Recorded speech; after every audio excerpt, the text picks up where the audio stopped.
अस्सलाम वालेकुम नाज़रीन, सिंध टीवी न्यूज़ जो प्रोग्राम कराची डायरी में भलीकार मां आहियां जो मेज़बान शब्बीर लाशारी।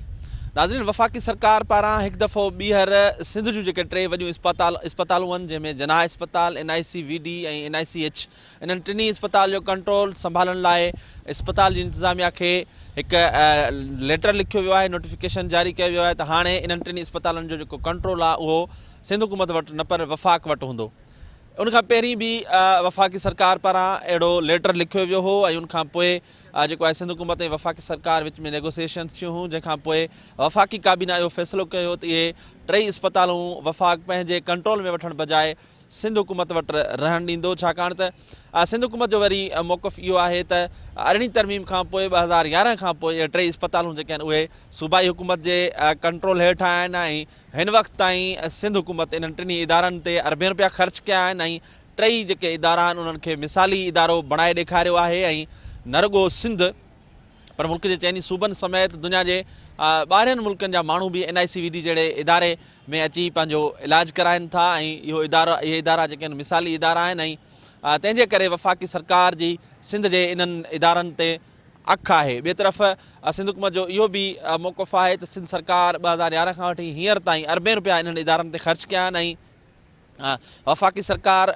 जंहिं अदालती फ़ैसिले जो ज़िक्र करे थी या हवालो ॾिए थी उन अदालती फ़ैसिले में इहो बि हिदायतूं आहिनि त वफ़ाक़ जॾहिं इन्हनि इस्पतालनि जो कंट्रोल संभालींदो त सिंध हुकूमत पारां जेके अरबें रुपया ख़र्च कया विया आहिनि उहे बि उन्हनि खे वापसि ॾिना वेंदा ऐं हिन वक़्तु ताईं वफ़ाक़ी सरकार नई इन्हनि टिनी इदारनि इस्पतालनि लाइ का बजट रखी आहे, न वरी सिंध हुकूमत जेको ख़र्च कयो आहे उहे ख़र्च जा पैसा बि जेके आहिनि उहे ॾियण लाइ तयारु आहे। हीअ पहिरियों भेरो न आहे, उनखां अॻु में बि वफ़ाक़ी सरकार पारां जेको आहे ॿेटनि बाबति बि हिकिड़ो सदारती आर्डिनेंस जारी कयो वियो हो ऐं इन्हनि इस्पतालनि बाबति हिकिड़ो जेको आहे लेटर पिणु लिखियो वियो हो। सिंध जा जेके घण घुर आहिनि या सिंध हुकूमत जो जेको मौक़िफ़ आहे इहो आहे त अरिड़हीं तरमीम खां पोइ सिहत जेको आहे उहो सूबाई सब्जेक्ट बणिजी चुको आहे ऐं उन जेको अरिड़हीं तरमीम तहत इहे इदारा सिंध ॾांहुं मुंतक़िल थिया ऐं हाणे इन्हनि इदारनि जो कंट्रोल संभालणु वफ़ाक़ी सरकार पारां अरिड़हीं तरमीम ते राताहे हणणु बराबरि आहे। इन हवाले सां असीं कोशिशि कंदासीं त सिंध असेंबली में मौजूदु जेके पार्लियामानी पार्टियूं आहिनि उन्हनि सां पिणु ॻाल्हि ॿोल कयूं ऐं पार्लियामान खां ॿाहिरि जेके वेठल पार्टियूं आहिनि उन्हनि सां बि ॻाल्हि ॿोल कयूं त हू इन हवाले सां छा था चवनि। नाज़रीन, असां सां गॾु हिन वक़्तु सूबाई वज़ीर इस्माइल राहू साहब मौजूदु आहे, अचो तुम सां ॻाल्हायूं था। इस्माइल साहब, वफ़ाक़ी सरकार पारां ही ॿियो भेरो जेको आहे अरिड़हीं तरमीम ते राताहो हणण जी कोशिशि कई वई आहे। सिंध जूं जेके टे वॾियूं इस्पतालूं आहिनि उन्हनि जे हवाले सां नोटिफिकेशन जारी कयो। ग़लति नोटिफिकेशन आहे, इहो कानून ऐं आइन जे सरियनि ख़िलाफ़ वर्ज़ी आहे। जॾहिं पैसनि ॾियण जी ॻाल्हि अचे थी त हिकु रुपयो बि कोन था रखनि।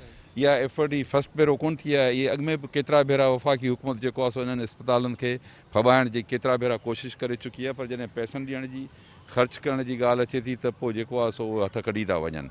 ऐं आउं सम्झां थो त इन्हनि बहितरीनु इस्पतालूं हली रहियूं आहिनि। सिंध गवर्नमेंट उन्हनि ते एतिरो ख़र्च कयो आहे, एतिरो जेको आहे सो हुनजी लागत आई आहे ऐं हींअर वधि में वधि उहे अस्पतालूं परफॉर्म करे रहियूं आहिनि ऐं उहो हुननि खे आहे त इहो कमु सिंध गवर्नमेंट छो करे रही आहे। सिंध जे माण्हुनि जे सिहत जी परवाह कोन्हे। अस्पतालूं इन लाइ नथा करनि त को सिंध बहितरु सिहत ॾियनि, बहितरु उन्हनि जो मैनेजमेंट रखनि, बहितरु सिस्टम रखनि, उन ते ज़्यादा में ज़्यादा ख़र्च कनि। इहो न आहे, प्रायोरिटी इहा आहे त इहो सिंध कमु छो करे रही आहे। अरिड़हीं अमेंडमेंट तव्हांखे ख़बर आहे त उहो सॼो ॾींहुं हिननि खे उहा हिते अटकी पई आहे ॻीचीअ में, जीअं मच्छी जो कंडो फाथो पियो हुजे, इहो कोन आहे उन्हनि खे फाथल। इन हवाले सां को कोर्ट जो फ़ैसिलो बि हुयो, उन जे बावजूदि नोटिफिकेशन जारी थियो आहे। सिंध हुकूमत जी हाणे जेका स्ट्रेटजी आहे उहा कहिड़ी आहे? बसि ॾेई छॾींदी? सवाल ई न आहे, असीं छो ॾींदासीं सिंध गवर्नमेंट। जेका आइन ऐं कानून जंहिं शइ जी इजाज़त नथो ॾिए उहो सिंध गवर्नमेंट कंहिं क़ीमत ते कोन ॾींदी। हिननि खे त का ख़बर कोन्हे। तव्हां ॾिसो त जेके नोटिफिकेशन कढनि था, चाहे सिंध जे ॿेटनि जो मसइलो हुजे, जेका हुजे, उन में जेका कानून साज़ी, जेको ऑर्डर, जेको ऑर्डिनेंस कढनि था, उहो आइन ऐं कानून जी ख़िलाफ़ वर्ज़ी आहे।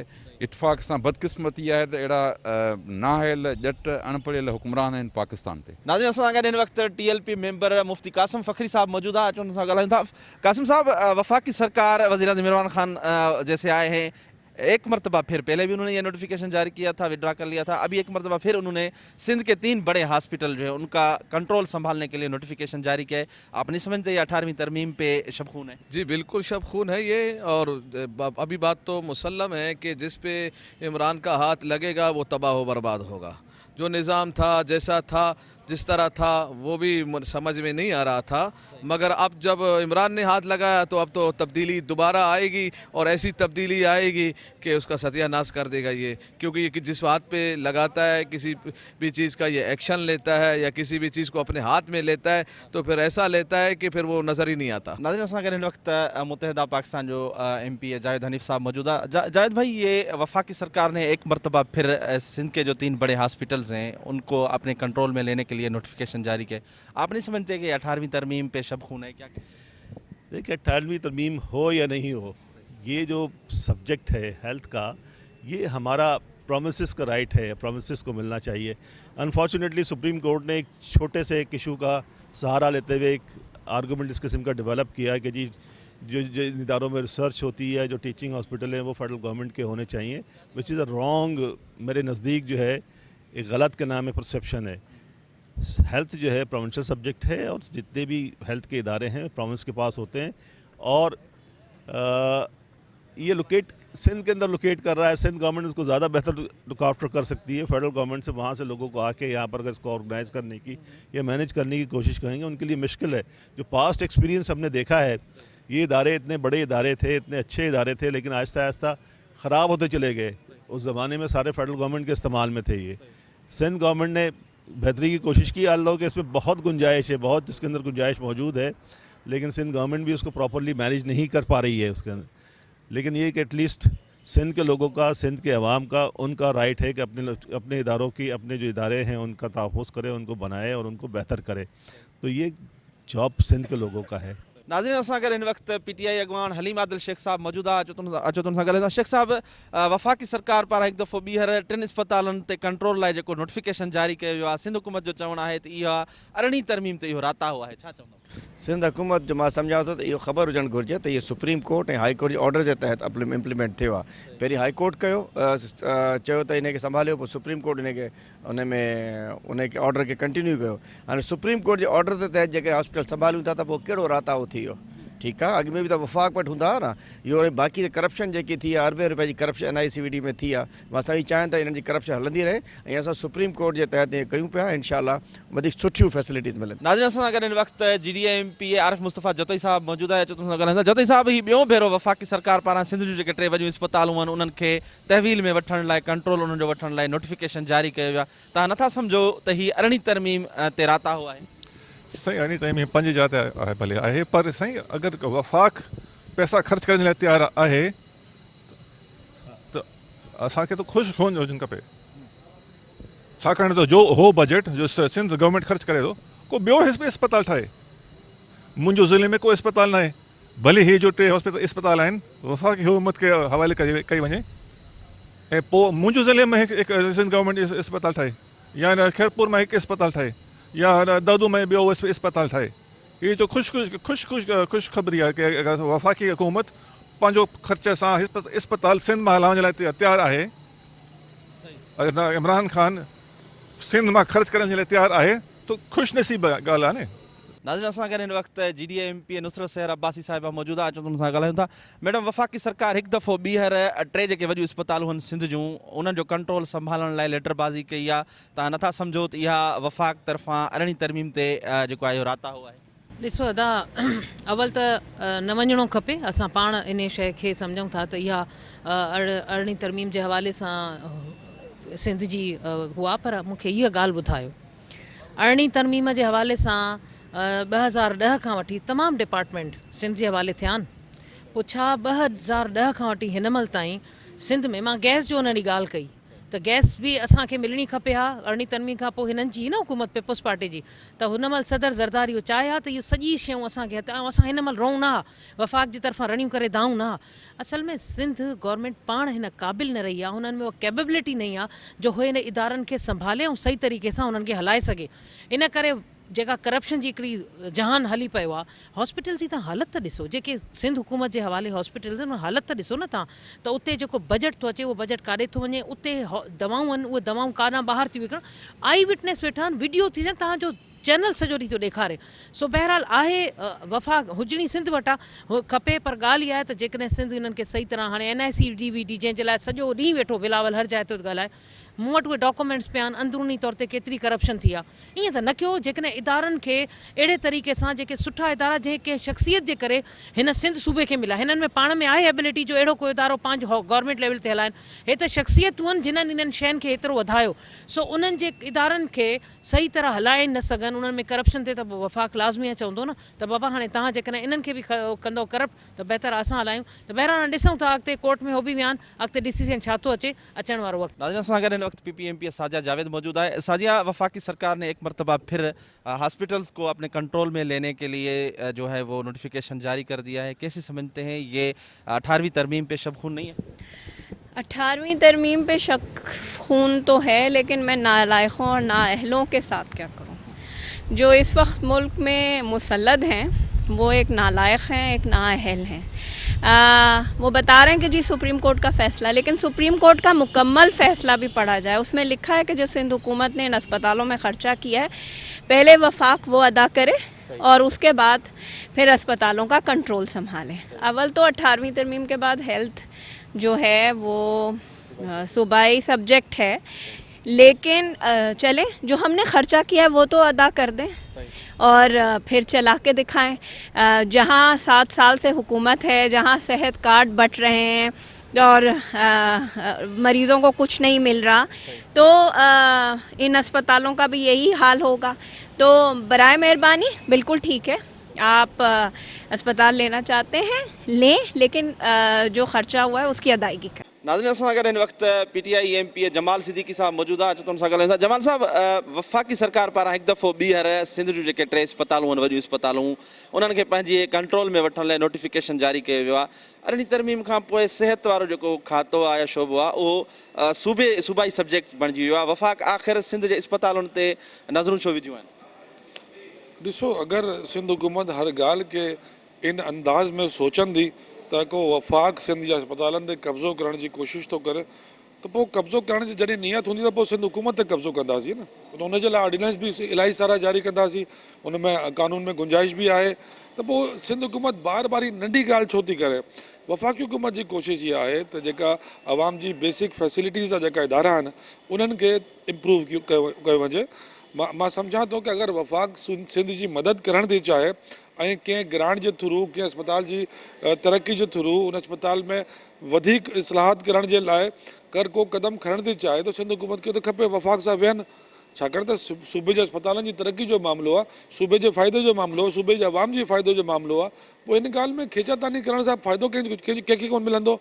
असां चाहियूं था त सिंध जे अस्पतालनि जो जेको बेड़ो ग़रक़ थियो आहे, असां सिर्फ़ु कराची खे छो था ॾिसूं, असां नवाबशाह बि ॾिसूं, सखर बि ॾिसूं, लाड़काना बि ॾिसूं, मीरपुर ख़ास बि ॾिसूं, थर बि ॾिसूं, सॼे सिंध के शहरनि खे ॾिसूं न। पोइ असांखे कहिड़ो इंट्रस्ट आहे सिंध हुकूमत खे इन अस्पतालनि में, इहा ॻाल्हि सम्झ में नथी अचे। असां त सिर्फ़ु अस्पतालनि खे तरक़ी ॾियण था चाहियूं ऐं उन में जेकी कमी बेशी आहे उहो सूबाई हुकूमत सां गॾु वेही असां हिनखे हल करणु था चाहियूं ताकी आवाम खे वधीक फ़ाइदो पहुचे। सिंध हुकूमत जो चवणु इहो आहे त NICVD जहिड़ो इदारो जेको हिन वक़्तु सॼे मुल्क में टॉप लेवल ते आहे, माण्हुनि खे फैसिलिटेट करे पियो, मरीज़ हुते सॼे मुल्क जा अचनि था, उहे सिहतयाब थियनि था, हिकिड़ो आइडियल इदारो बणिजी वियो आहे। उनजे करे उनजा जेके ख़िदमतूं आहिनि उहे वफ़ाक़ पंहिंजे नाले करे इहो सिंध हुकूमत जो जेको बहितरीनु कमु आहे उहो क्रेडिट पाण न अची करे। असल मसइलो इहो ई तो आहे सिंध हुकूमत सां गॾु कि वो सिर्फ़ु क्रेडिट जी लड़ाई थी विढ़े। क्रेडिट जी ॻाल्हि न आहे हिन महिल आवाम खे फैसिलिटेट करण जी ॻाल्हि आहे। असांजी कोई अहिड़ी नियत कोन्हे को असां क्रेडिट खणूं, असां जस्ट इहो था चाहियूं कि इहे जेका आवाम जा बेसिक सहूलियत जा इदारा आहिनि इन्हनि खे तरक़ी ॾिनी वञे, इन्हनि खे इम्प्रूव कयो वञे। नाज़रीन सां गॾु हिन वक़्तु पाकिस्तान पीपल्स पार्टी जो MP ज़ुल्फ़कार शाह साहब मौजूदु आहे। अचो त हुन सां ॻाल्हायूं। शाह साहब, 18वीं तरमीम खां पोइ सिहत जेको खातो आहे उहो सूबाई सब्जेक्ट बणिजी चुको आहे। ॿियों भेरो वफ़ाक़ी सरकार पारां सिंध जूं 3 वॾियूं अस्पतालूं पंहिंजी तहवील में वठण लाइ, पंहिंजे कंट्रोल हेठि वठण लाइ नोटिफिकेशन जारी कयो वियो आहे। छा चवंदा? अर्ज़ु इहा आहे त तव्हां ॾिसो त वफ़ाक़ हमेशह सिंध जे वसाइलनि ते धाड़ो हणंदो रहियो आहे, चाहे उहो सिंध जा ॿेट हुजनि उन्हनि जी सूरत में, चाहे असां जूं अस्पतालूं जेके सिंध गवर्नमेंट पंहिंजे पाण पेरनि ते बीहारियूं आहिनि। जीअं NICVD तव्हां ॾिसो पूरे सिंध में हुनजो मैकेनिज़म जेको आहे तमामु सुठो आहे। ऐं जीअं जिन्ना हॉस्पिटल आहे असांजो या सिविल हॉस्पिटल आहिनि, उन्हनि में तमामु बहितरी सां कमु हले पियो।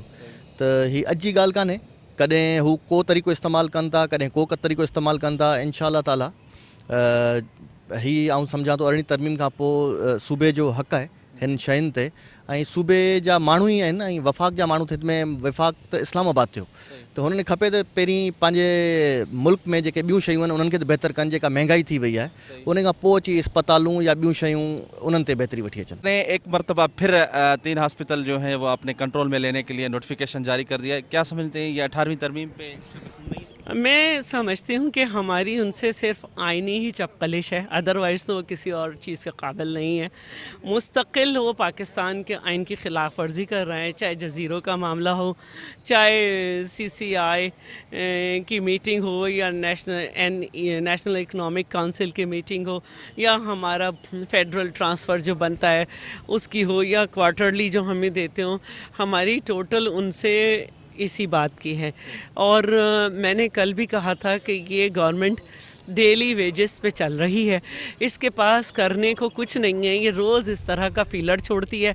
1.5 साल पहले भी इन्होंने, जब हमारा पहला बजट था इस गवर्नमेंट का, इन्होंने कहा था कि हम ले रहे हैं। फिर अपना जो इनका बजट आया फेडरल का, उसमें कोई अमाउंट नहीं रखा था और हमने 18 बिलियन रखे थे।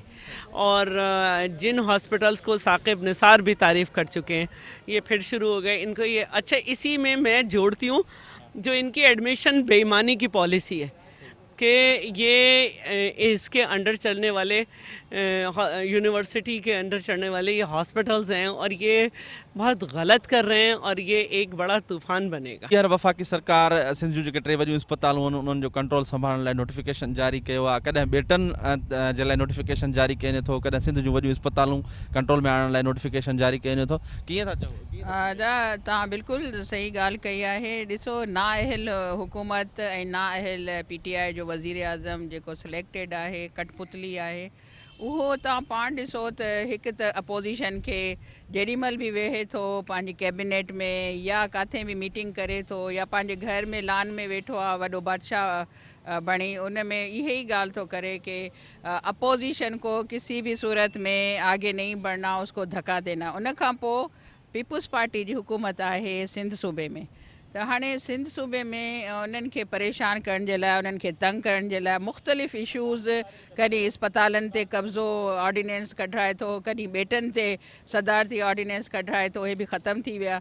ॾिसो, नाअहल वज़ीर आज़म खे काई ख़बर न आहे त 18 अमेंडमेंट खां पोइ सूबनि जा अख़्तियारात आहिनि। सूबनि कल्ह बि असां एडजमेंट मोशन आंदो हो, जेको तव्हां मेडिकल कॉलेजनि में एंट्री टेस्ट उन जो बि असां आंदोसीं, उन ते बि ॻाल्हायोसीं। त ईअं थो लॻे जीअं अयूब ख़ान जे दौर जे मार्शल लॉ में 1 यूनिट सभु कुझु करे पियो, त हाणे बि उहो ई ॻाल्हि थी, ईअं ई थो लॻे थो उहो मार्शल लॉ जेको आहे अयूब ख़ान वारे दौर वारो, हर ॻाल्हि ते पंहिंजो कंट्रोल, चाहे अस्पतालूं हुजनि, सुभाणे यूनिवर्सिटियुनि जे लाइ बि चवंदो त मुंहिंजो कंट्रोल हुजे, ऐं न बेटनि ते बि कंट्रोल थो करे, हर शइ ते मतिलबु हुनजी मर्ज़ी आहे। ॿियो कोई आवाम जा जेके वाइदा करे आयो कंटेनर ते बि, उहो कोई बि पूरो वाइदो न कयो अथई। बसि इहो आहे त मां जिते बि अपोज़िशन आहे उनखे लताड़िया, उनखे धिकिया, उनखे भित सां लॻाए। नाज़रीन, तव्हां मुख़्तलिफ़ पार्टियुनि जे अॻुवाणनि जूं ॻाल्हियूं ॿुधियूं, ख़ासि तौर ते सिंध हुकूमत पीपल्स पार्टी जो चवणो हो त इहे जेके इदारा आहिनि उहे आइनी तौर ते जेको आहे सिंध हुकूमत जी मिल्कियत आहिनि ऐं 18 तरमीम खां पोइ सूबनि ॾांहुं मुंतक़िल थिया हुआ ऐं सिंध हुकूमत उन्हनि ते ख़र्च करे उन्हनि खे मिसाली इदारो बणायो आहे। पर वफ़ाक़ी सरकार नथी चाहे त सिंध हुकूमत अहिड़ा मिसाली इदारा क़ाइमु करे जंहिंसां सिंध हुकूमत जो जेको इमेज आहे उहो बहितर रहे ऐं माण्हुनि खे सहूलियतूं फ़राहम थियनि। सिंध हुकूमत जो इहो बि चवणो हो त इहे जेके इदारा मिसाली बणियल आहिनि उन्हनि जो कंट्रोल संभाले वफ़ाक़ उन्हनि खे तबाह करणु चाहे थो। इन्हनि इदारनि में न रुगो सिंध जा माण्हू पर मुल्क जे चइनी सूबनि सां तालुक़ु रखंदड़ माण्हू, ॿाहिरिनि मुल्कनि जा माण्हू पिणु इलाज कराइण अचनि था। तंहिंजे करे वफ़ाक़ी सरकार वटि जॾहिं इहे इदारा वेंदा त उहे तबाह थी वेंदा ऐं उन्हनि जी हर मुमकिन इहा कोशिशि हूंदी त हू पंहिंजा इदारा वफ़ाक़ हवाले थियणु न ॾियनि। इन ते अॼोके प्रोग्राम जो वक़्तु पंहिंजी पुॼाणी ते पहुतो। ईंदड़ प्रोग्राम ताईं पंहिंजे मेज़बान शबीर लाशारी खे ॾींदा इजाज़त। अल्लाह हाफ़िज़।